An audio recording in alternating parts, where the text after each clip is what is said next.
Welcome back to the World of Wrestling podcast.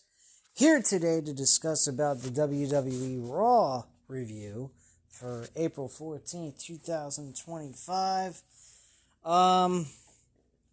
This show was a bit better than SmackDown was, obviously.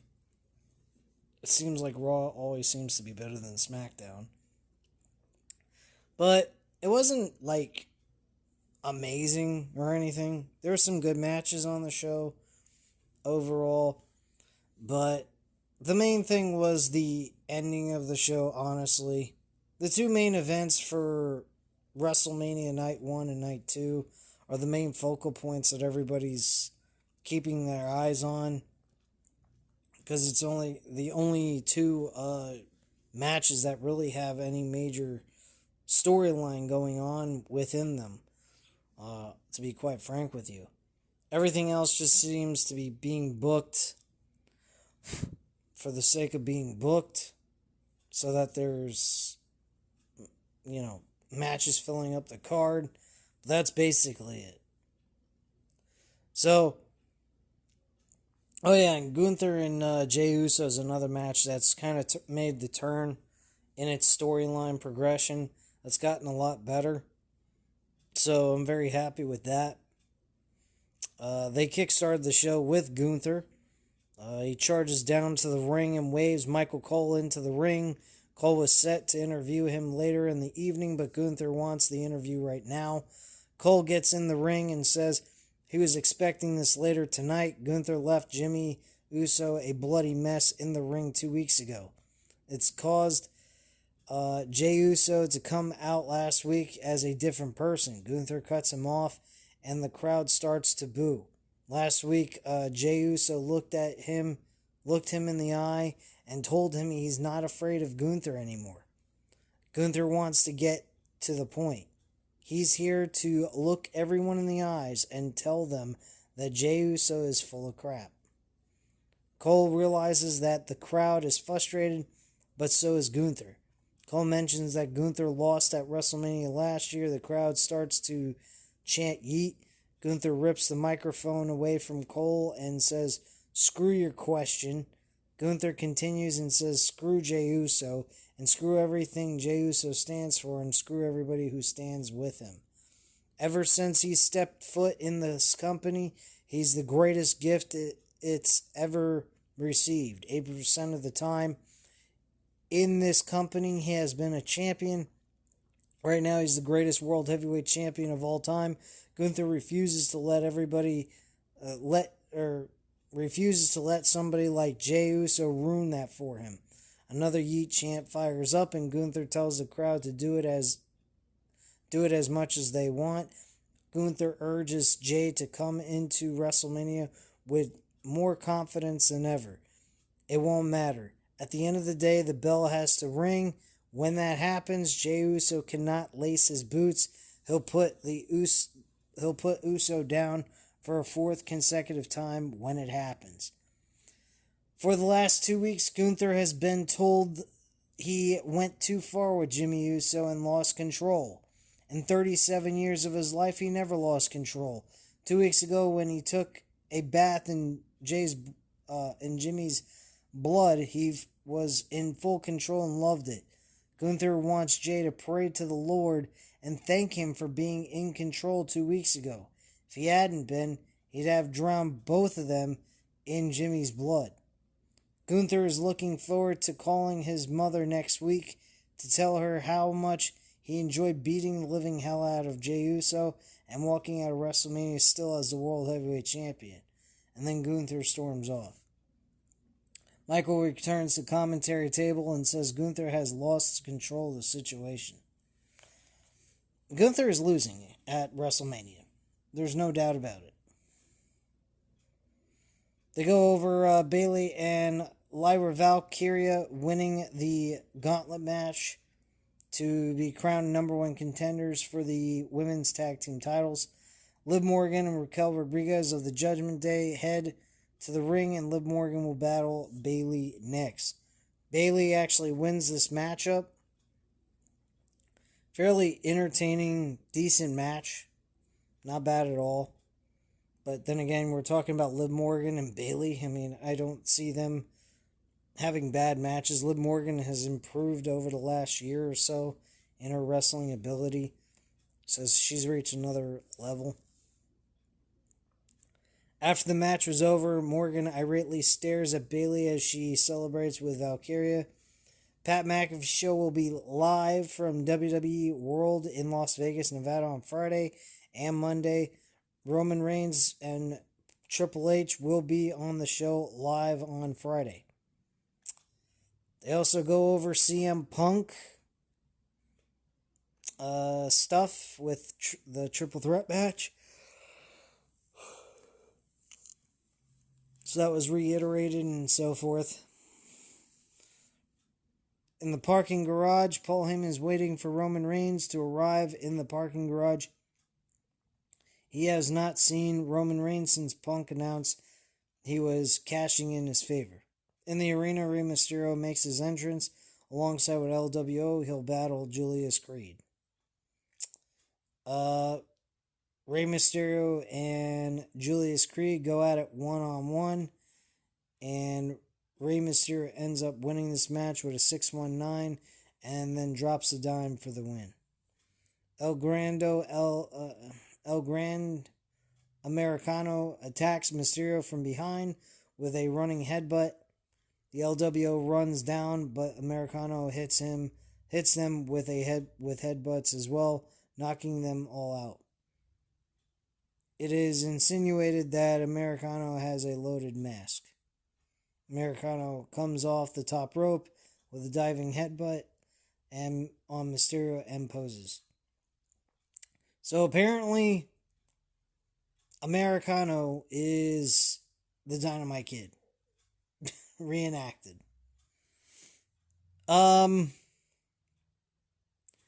Next we get a video package. World Tag Team Champions, the War Raiders, say they have blazed a path of world domination on multiple continents. Last week they had the New Day beat Dead to Rights and took the Coward's Way out.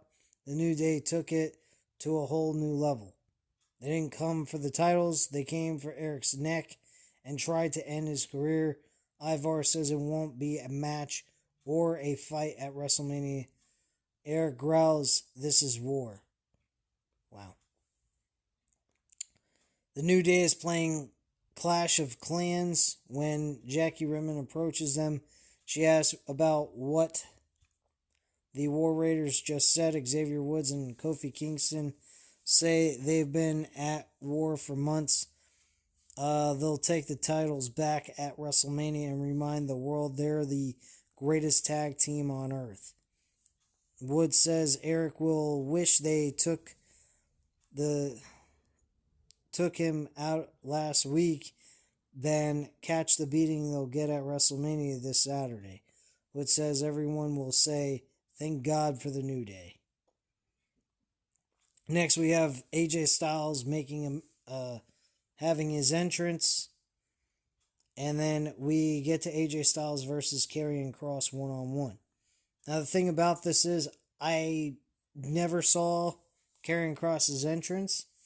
Apparently, from what I've heard from Solomonster and JD from New York 206, who I listen to on both shows about the Raw and SmackDown reviews, as well as AEW Dynamite, is that situation was you had to have a VPN to see what was happening during the commercial. So if this was on regular television, like USA Network, Karrion Kross would have gotten the fuck you treatment, where nobody could see his entrance except for the people that were actually there at the show. So, way to go, WWE, for treating Karrion Kross like shit. But apparently he still has his old music from NXT days, when it was black and gold. So that's good to hear, but not that that's a big deal. I don't think we're going to see Karrion Kross anytime soon in the ring again after this. I honestly think Karrion Kross will be leaving the company. This man is being underutilized. I think he's a very good creative genius, and he's just got it. I think he is very good at his craft, and I think the way he's being treated is wrong. I think it's fucked up as shit. And I hope and pray that this man gets something in return for what he's doing. Because right now he's getting nothing. I hope maybe after WrestleMania he starts getting booked in matches, starts getting rivalries of some sort, maybe builds a rivalry with AJ Styles. I mean, I just hope for something positive for this guy. I've been waiting to see him do something awesome in his career. I've been following him since he was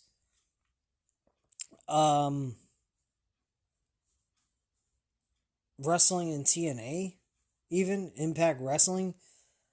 He went under another name. I forgot what the other name was. Fuck, man. Him and LA Knight, I said both of these guys should become main eventers on TNA and be franchise players on that roster. And unfortunately, they were unable to keep them because of the fact that they weren't. Well, apparently, LA Knight says that he was getting paid well for working in TNA.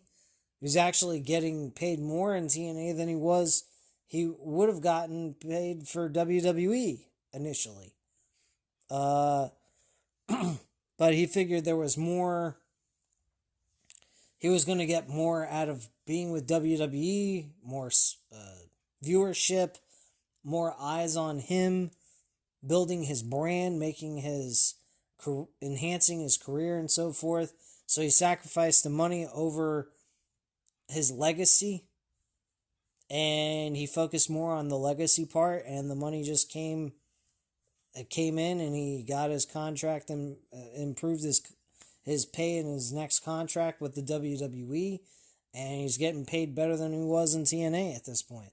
So it was just a minor setback on the pay, and he focused on enhancing his career, which was extremely smart business-wise, despite the fact he had to sacrifice the money portion of things, advancing to another company. So kudos to him and his business ethic there, because I'll be quite frank with you, him and Cross really should have been the main eventers of TNA, because they were great in that company, and they didn't do nothing with either one of those two. I mean, LA Knight, as Eli Drake, he went ahead and became the Global Force champion. When they went through multiple name changes from TNA, Global Force to Impact Wrestling. Couldn't even fucking make up their mind or have a true identity of what they were at the time. So, I don't know, man. But, match wasn't terrible. Karrion Kross is basically, he sacrifices himself to get these guys to come out of their shell and do what he wants as if he's controlling them. AJ Styles won with the phenomenal forearm, and Kross kind of just stood there and allowed him to hit him with the move, and he smiled as he did it. After the match was over, Logan Paul walks out to the stage, and Styles is not happy to see his WrestleMania opponent. Crowd loudly boos Paul. Paul says he's out here to congratulate Styles. Styles got a win in front of Sacramento, a bunch of people who aren't cool enough to live in Los Angeles and weren't smart enough to live in San Francisco. Styles showed these generic California losers why their match at WrestleMania will cook. Paul starts heading toward the ring and wants to show why their match will make money. He shows a hype video of his career and so forth so far, leading up to now. Styles says that was a cute video, but he wants to start WrestleMania a few days early. Paul heads to the ring, and Styles turns and attacks Kross from before he can sneak attack him. Styles attacks Paul as he gets in the ring, and Kross grabs Styles, but Styles counters with a reverse DDT. Styles yells at Kross and turns into a loaded punch from Paul. Paul hits a beautiful pulverizer before taunting the crowd. They will battle on WrestleMania Sunday. So they're getting night 2 WrestleMania, which isn't bad.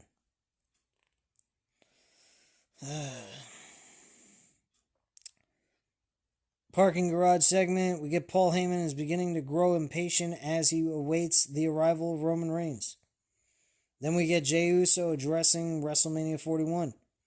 Main event, Jey Uso makes his entrance dressed in all black. Uso looks fired up, but doesn't do any of the yeeting dances. Uso stands on the commentary table after making his way to the ring through the crowd. Uso slaps hands with Pat McAfee. The crowd wants more, so Uso obliges and has the music start up. The crowd is thrilled. The music soon fades, and Uso starts to pace around the table. Uso says he said what he had to say to Gunther last week. This week he wants to talk to the people of his hometown. His mother is here somewhere. People have been asking him where his mind is. Is he crashing out? Hell yeah. But he's locked in for him, his family, and the crowd. Listening to Gunther talking made him feel like he was mad. Uso thinks that Gunther is afraid that he'll whoop his ass in front of 60,000 people for the World Heavyweight Championship at WrestleMania. Uso has them start his music up again, and he leads the crowd to a big eat. He then grabs a Prime Energy drink from the hydration station and leaves through the crowd. Uso does the yeet dance before leaving. What an amazing visual. Me, this is what the writers said. Me, I could have cared less about Jey Uso pretty much cutting the same fucking promo he cut last week. I don't think it was necessary. I think he made his point. Gunther made his point last night, and that's all that needed to be done. They didn't have to go any further than that and leave it be. That's my position on that. I think they did plenty for Uso, and Gunther just rebutted the next week. And that's pretty much what occurred here. They didn't need to have Jey Uso get the last word. He's not the champion, he's the challenger. So my attitude is, why does Jey get a last word in before the WrestleMania match? Just my opinion there, but it is what it is. Next, we get a backstage segment. Kathy Kelly's backstage with WWE IC Champion Bron Breakker. Just as it's beginning, the Judgment Day attacks him. WWE officials run over to quickly break it up, but Breakker is down. Penta makes his entrance, and we're getting him facing Finn Balor. This match ended up being a disqualification, I believe. Yeah. And Finn Balor actually wins the match. Mysterio and Carlito quickly double team Breakker, and Breakker quickly gets away and hits Mysterio with a spear into Carlito. Breakker then sizes up Penta. Breakker has a small cut on his chest, and Penta kicks Breakker before being hit with a spear and knocks him out of the ring. Penta then scales and ropes and wipes Mysterio, Carlito, and Breakker out with a crossbody block to the floor. Balor sneers as he watches from the aisleway, and that's how the segment ends. I honestly think Bron Breakker could possibly retain this title, but my number one choice is Dominic Mysterio right now at this point in time. I'm hoping Dominic Mysterio actually does win. I want to see Mysterio improve, enhance his career. He's played a beta character for quite a while. He's been a leader. He's been a follower, actually. They need to initiate him to a leader role of the Judgment Day and actually get him to a point in his career where he's a believable, progressing character on this show. Because at this point in time, Dominic Mysterio is pretty much the same guy we've watched for a long while. It's time for a turn in his career as with his character. He needs to be a leader. He needs to run his Judgment Day the way he sees fit. And if he wants to add a new member to the Judgment Day, that's what he should do and kick Finn Balor out. Not ask for permission to lead, but just take it. Like Finn Balor did. Because apparently more people feel more comfortable with Dominic Mysterio in the Judgment Day right now with the members that are in it than they do with Finn Balor. Everybody's upset with Finn Balor in the Judgment Day. They're not really keen on him per se. They don't like him as the leader. He kind of belittles them. Damian Priest was a better leader of the Judgment Day than anybody at this point in time.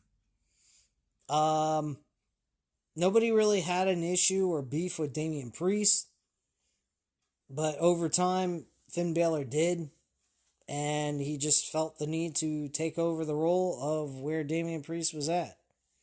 That's pretty much it. Next, we had a video package. Women's World Champion Io Sky has a message for Bianca Belair and Rhea Ripley. They keep forgetting that she's the women's champion. They pushed her out of the way during their petty fights like she means nothing, but she's the reason they're fighting in the first place. She has what they want, the Women's World Championship. She's done being ignored and forgotten. She have to go through her to get to the title. She's not afraid to take them both on to defend it. She's beaten them both before and will do it again. At WrestleMania, they will never forget the name of Io Sky, the Women's World Champion. I liked it.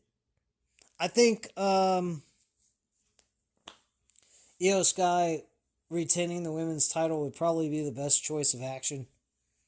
I think Bianca Belair winning it would kind of be like disrespectful to Io Sky leading into this WrestleMania. As they've already mentioned in that promo, Io Sky was disrespected, treated like a second-class citizen, acting as if she's not on their level, in which case they're fighting each other when the world title is on the line, as if she doesn't even exist, when she's actually the women's world champion. So I think at the end of the day, they should be able to cancel each other out, and Io Sky picks up the W and walks away victorious. And that's the way I would book this match. Parking garage segment, we get Paul Heyman is still waiting the arrival of Roman Reigns. CM Punk sits next to him and says he's a real friend. Punk puts his arm around Heyman as Roman's SUV pulls up.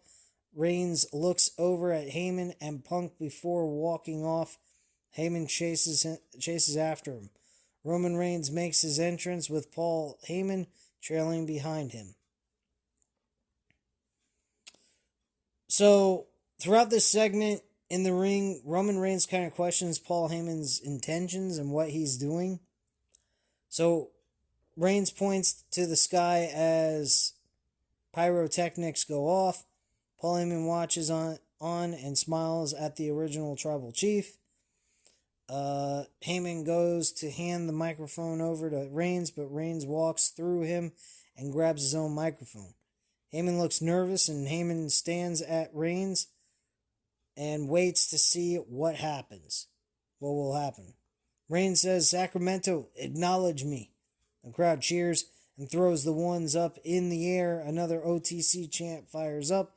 Reigns says the whole world can feel and hear that they love and acknowledge their tribal chief. Now the whole world understands they would never betray their tribal chief, but not everyone is like them.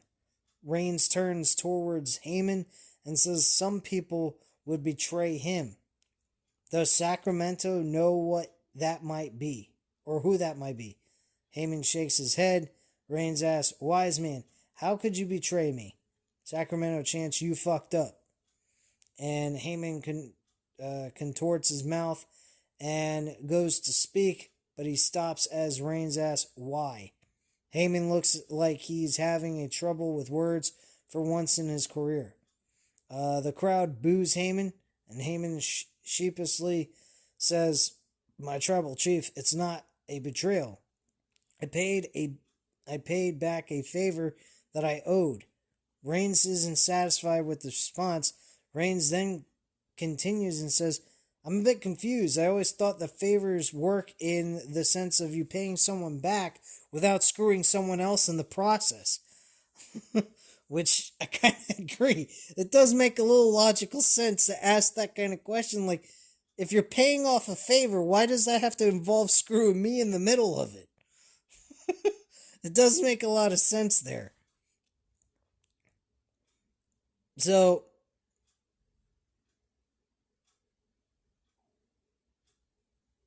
He says it feels like the only one being screwed in this favor is Roman Reigns. Reigns would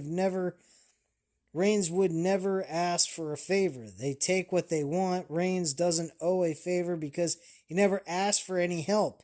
He never asked for anyone to join him at War Games. Why is he supposed to cover the tab for Heyman's dumbass favor? And then out comes Seth Rollins.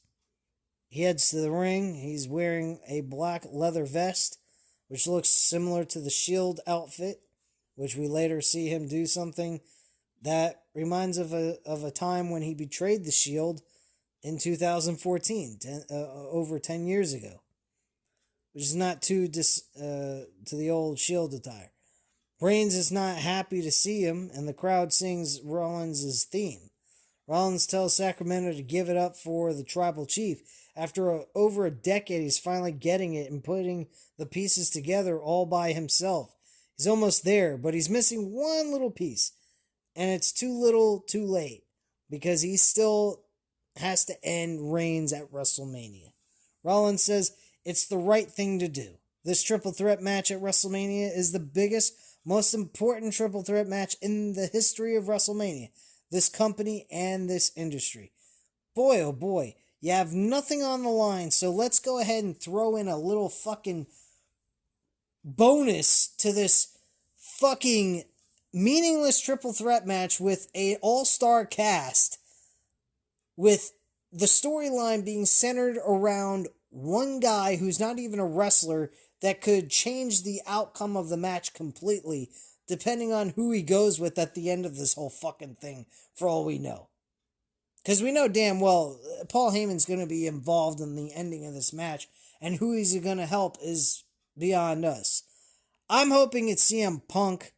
I'm hoping that Punk and Paul Heyman remain together. I like them together. I always have. I thought they were great in 2012. I'd like to bring that back. But I'm seeing that he could possibly help Seth Rollins in the whole mixture of things. Because he might see that CM Punk was full of shit. I mean, he's putting his arm around Paul Heyman while he knows Roman Reigns is coming. And he's pretty much trying to make Roman Reigns jealous or angry at Paul Heyman. So he's playing that into his favor. Paul Heyman's not really treated all that well by Roman Reigns. He's more of a butler for Roman Reigns in a sense, to do his bidding and so forth. He left him out to dry. And Seth Rollins doesn't have any specific need or want for Paul Heyman, and doesn't benefit with him or without him. So why not help a guy who's speaking logical sense, which is what Seth Rollins was stating last week.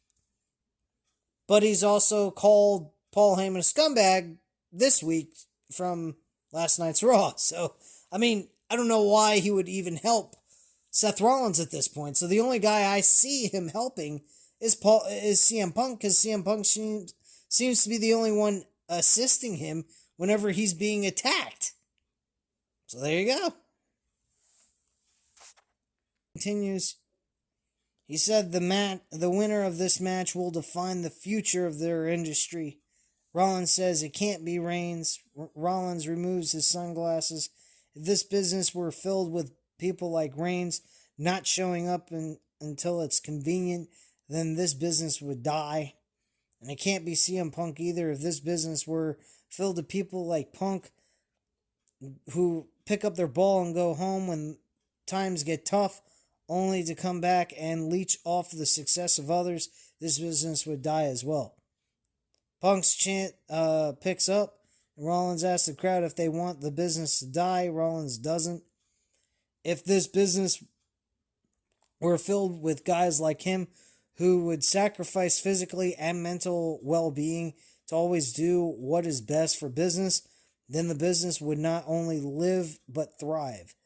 There can only be one, and it's going to be Rollins. As for the one little piece that Reigns hasn't quite figured out, favors don't happen by chance. Favors are by choice. Rollins chose not to put Paul Heyman in the hospital last week. Now Paul Heyman can choose whether to repay that debt or not. Reigns' wise man is as dishonorable as they come. Heyman is a scumbag, and Rollins expects nothing from him. Paul Heyman is not in CM Punk's corner at WrestleMania by chance. Paul Heyman has made a choice. Heyman is denying what Rollins is saying. Rollins says it's not a betrayal. The final piece of this puzzle is not Heyman returning a favor. Heyman is choosing. Reigns has to ask why Heyman is choosing CM Punk over him. Seth Rollins is playing the game. He's playing a game on Roman Reigns. He's hoping that eventually this could lead to Reigns and Punk canceling each other out, and Seth Rollins gets the W at the end of this whole fucking thing. And that could possibly happen. But then there's also the other piece of the puzzle. Paul Heyman. Does Paul Heyman stick by the side of CM Punk to help him focus on the prize, focus on winning the match at the end of the day?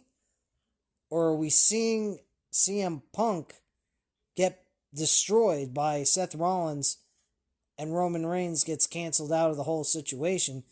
Because honestly, if Punk loses, he's going to be eating the pinfall. If Punk wins, Roman Reigns is eating the pinfall. Seth Rollins is not. Seth Rollins has lost to CM Punk too many times. His last win against CM Punk was cheap because of Roman Reigns doing what he did inside the steel cage. So I honestly do not see Seth Rollins eating the L here if Punk is supposed to win. Now, the other flip of the coin is there a slight possibility Roman Reigns could win? I do see there's a chance of that happening.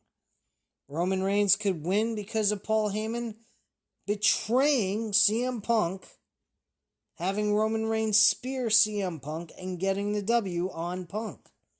Again, Seth Rollins would not be eating an L if Roman Reigns is to win this match. So all three of these guys have a possibility of winning the match. There is no doubt about it. Any one of these three could win, based on the scenario that they go with. Paul Heyman plays a factor in each one of their wins, too. So there's a lot of different scenarios that could happen during this match. This is a real tough match to even bet on if you were to bet on this shit. I took CM Punk. I'm hoping I win. As an underdog, I picked him. But the way things have developed over the last couple of weeks, I don't know. I really don't know. This is a flip of the coin between the three of these guys. I wouldn't even say that Roman Reigns is out of the picture of winning this match. I still say he could win.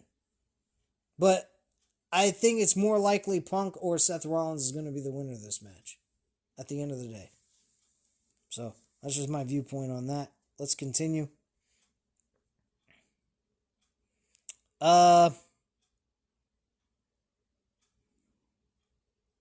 So Reigns looks conflicted. Heyman tries to explain himself and deny Rollins. Reigns says, wise man, he's right. He turns menacingly toward Heyman. Reigns says, you made your choice and I've made mine. And Reigns clotheslines Rollins down and sends him shoulder first into the ring post. Heyman is thrilled and shouts, I acknowledge you, my tribal chief. And Reigns then pie faces Heyman and knocks him down, surprisingly. Punk runs down to avenge his friend. Reigns and Punk begin to brawl in the ring, and Punk clotheslines Reigns over the top rope. The crowd boos Punk, but they soon begin chanting his name. Punk checks on Heyman before turning into a spear from Reigns. Reigns punches away at Punk, and Rollins then sneaks up and smashes Reigns in the back with the chair shot. A Plan B chair shot from 2014 when the Shield broke up. Rollins hits Punk with a stomp, and Rollins then crushes Reigns with a stomp. Heyman is stunned Rollins picks up the chair and looks toward Heyman, who is cowering in fear in the corner. And both men are knocked out. So my reasoning behind why I don't think Rollins is going to win is because 2 weeks in a row on Raw, he's standing tall in the middle of the ring. That's my reasoning. He has got way too much momentum going into this match. That makes it way too obvious. This is a similar situation that CM Punk had going into the Royal Rumble and the Elimination Chamber.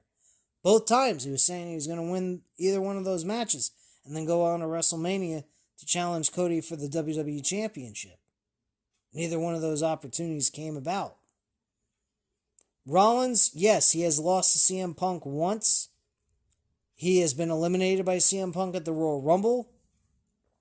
And he won in a cheap way, not by his fault alone. It was because Reigns pulled him out of the ring during their steel cage match and wanted to win the match the right way, or at least ending CM Punk's career by crushing his skull, giving him such a severe concussion that the doctors would never deem him to be able to come back. So, at the end of the day, we got what we got. So what do we do in this situation? It's real simple. It's either Seth Rollins or CM Punk. And again, like I said, Paul Heyman's going to play the factor in all this. And I think CM Punk is going to win and beat Roman Reigns. Seth Rollins is going to be canceled out of the scenario so he doesn't have to eat another L. And Punk's going to get his W finally on a major pay-per-view in the main event. He's been in 3 different main events. Royal Rumble, the Elimination Chamber match itself, and now the main event of night 1 for WrestleMania. There is no fucking way in hell we are going to have CM Punk lose 3 main events on PLEs. 3 and have him lose. There's no fucking way that's going to happen unless Paul Heyman turns on CM Punk. And I'm going to be honest with you guys. I do not see that happening. It does not make any fucking sense. Well, then again, maybe it would make sense because he is a scumbag. He's turned on every fucking person he's been with. So, motherfucker, I don't know what to do.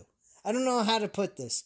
Because Seth Rollins winning, I mean, the guy's been dominating all through this build. He looks like he's the obvious guy to win the fucking match, but we have seen multiple times that CM Punk looks like the obvious pick to win the Royal Rumble and the Elimination Chamber match itself, and he ends up losing. So why would Punk lose this? Punk does not look like the obvious winner. Punk is putting himself out there to, protect Paul Heyman. He doesn't need to protect Paul Heyman. Paul Heyman owes him a favor, not the other way around. He already did him a favor. He's not doing this for a favor or for the fact that he needs Paul Heyman. He's doing it because when they were both in 2013, he mentioned that he wants to walk CM Punk down the aisle in his first main event of WrestleMania and be there with him when he has his first match. So why not do that while having him go ahead and win the fucking match with Paul Heyman in his corner? He wouldn't be going out there killing himself to protect Paul Heyman for a measly favor that Paul Heyman's in his corner. He doesn't need to put himself through all that. So at the end of the day, it shows Paul Heyman who cares about him the most. It ain't Reigns. Reigns don't give a shit about him. I mean, shit, at the end of the day, Reigns is not even being understanding of the friendship that him and CM Punk have. He was friends with CM Punk before Roman Reigns existed. So Roman Reigns doesn't seem to quite grasp that. It's not that he's trying to fuck him over. He's trying to be considerate to his best friend. So that is the situation. This is a very similar situation when Brock Lesnar came back to the WWE in 2021 during the SummerSlam pay-per-view event after he defended the title against John Cena. And the same scenario was taking place.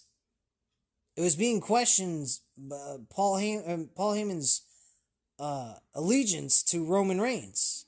Is he going to go back with Brock Lesnar? Or is he truly in the corner of Roman Reigns? As we saw that all unfold at the Crown Jewel event in 2021 in the main event for the Universal Championship, Paul Heyman was torn between Brock Lesnar and Roman Reigns. And we saw a situation where Roman Reigns got the Universal Championship thrown his way, but it looked like it could have been thrown to Brock Lesnar, but it was kind of up in the air. We didn't know really what was going on. It just so happened that Roman Reigns picked up the Universal title first and knocked Brock Lesnar out with it. And then got the pin for the 1, 2, 3 and walked away retaining the title. That's really all we got from that whole entire thing. Then Paul Heyman went to Brock Lesnar and was his manager for a little while, and then betrayed him and went back with Roman Reigns as a way of saying he tricked him and played him for a sucker, which then eventually led to the two titles being unified for the WWE and Universal Championship belts. So this is a very similar situation.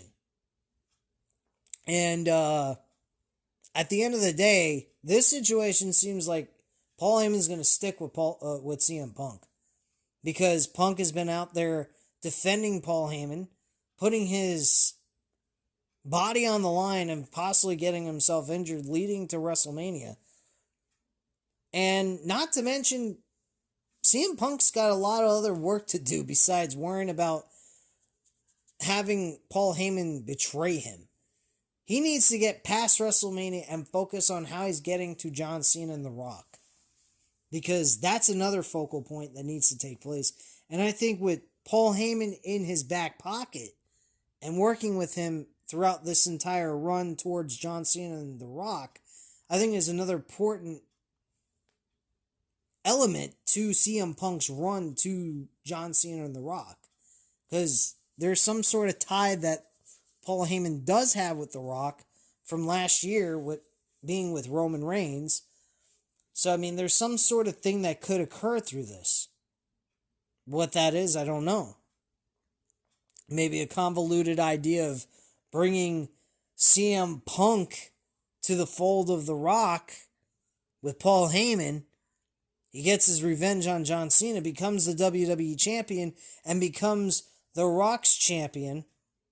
We still could see that take place and match what he's saying.